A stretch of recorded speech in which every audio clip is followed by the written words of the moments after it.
bigat ka na kayo amin guys. Welcome back to our channel. Isang magandang umaga sa inyong lahat mga ka-vlogs at mga beshi. Pero bago ang lahat, nais ko sanang pasalamatan muna ang lahat ng mga nag-like and nag-subscribe sa aming channel. At para sa ating video vlog number 2, guys, we will teach you guys on how to put a watermark on your video sa YouTube channel. It is very simple lang po mga kapatid, but don't forget to finish the video para talagang magawa nyo ng tama ito. And for new vlogger like me, it is very important talaga na magkaroon ng watermark ang mga video natin. What is watermark po ba? Ito guys, yung isang small icon na makikita natin sa mga videos sa na-upload ng YouTube, lalo na ang mga new vloggers like me. Saan ba nakalagay ito? Yan po ang nakalagay sa babang bahagi ng mga video na napapanood natin. At doon sa may right side nga mga kapatid. Okay. Bakit need natin ng watermark mga ka-vlogs? Para ang lahat ng mga nanonood ng videos mo ay maaari silang makapag-subscribe agad sa channel mo. O diba? Walang kahirap-hirap. Sounds great, diba? So, kapit lang mga beshi at enjoy and learn from this video clip. So, welcome to our video vlog number 2. So guys, ang una natin gagawin ay kung paano gawin ito sa laptop or desktop. So we go first thing to Google Chrome and then go sa YouTube account. And then, i-click lang po yung channel profile natin. And right after that, yan, your channel. Click po natin to. And then, right after that, mapupunta po tayo sa main profile natin.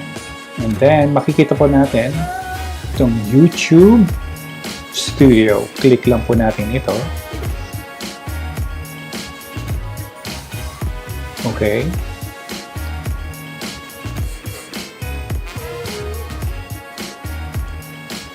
So, wait lang po tayo. So, andito na po tayo sa channel dashboard natin. And then, pupunta po tayo sa settings natin. And right after settings, makikita po natin yung ito, channel. Click lang po natin ito. And then, we have to click this thing. Pag-click po natin yan, makikita po natin may tatlong option po tayo dyan. Yan pong una, pangalawa, pangatlo. Pero ang pinakamaganda po dito magamit natin ay yung panghuli, yung pangatlo. Kasi yung buong video po natin, nakalagay po yung watermark natin. Okay? And then, paano tayo kukuha ng watermark? Ito po, pwede po natin siyang i-Google Chrome. Ayan po yung sizes na rin. So, pwede natin siyang search sa Google Chrome and then dito po natin kukunin ang ating watermark na gagamitin para sa ating YouTube link. So, pili na lang po kayo dyan, guys. Marami po tayong pagpipilian dyan. Ayan po. Ito po yung napili natin, mga ka-vlogs. So, ang gagawin natin, save lang po natin siya sa ating desktop or laptop. At pag na-save po natin yan, ayan, mapupunta na po siya yan sa folder natin. Pag napunta na po sa folder natin yan, ayan. Ito po actually yung ginagamit ko ngayon na folder. So, ayan guys. So, after that, balik po tayo sa account natin. And then, we have to upload the photo. Actually, naka-upload na po yun sa akin. So, ayan po yung ginagamit natin. Ayan. So, i-okay lang po natin yan. Pag okay natin, i-read po niya. And then, wait lang po natin then. So, right after that, pwede po natin panoorin yung mga videos natin at makikita na po natin doon yung watermark na nailagay po natin sa ating video. So, ayan. Taas po natin, guys.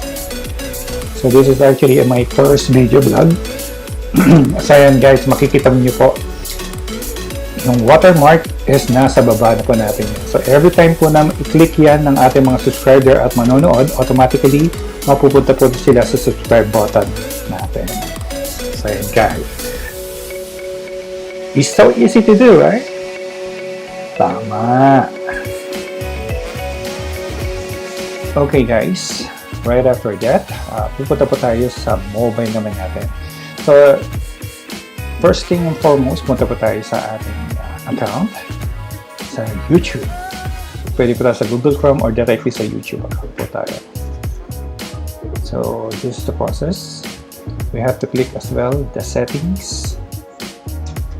Yan po. Pagkapunta po natin ng settings, yan.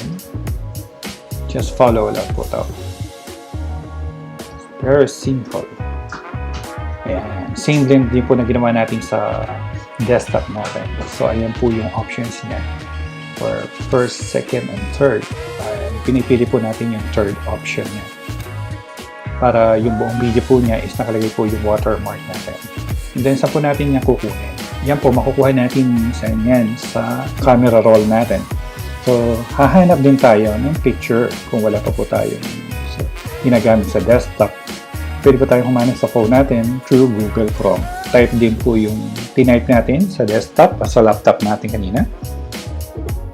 There you go.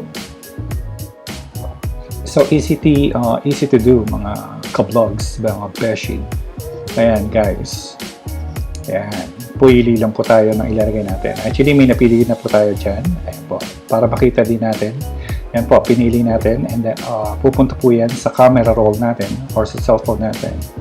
So, pagpunta nito sa cellphone natin, ayan, save the photo. And then, we can choose that photo po or that link. So, pag-click po natin yan, automatically, papasok po dyan yan sa account natin. And then, save it. As simple as that po. So, ayan guys. Ginawa na natin yung para sa laptop or desktop. And same as well sa cellphone po natin. Okay?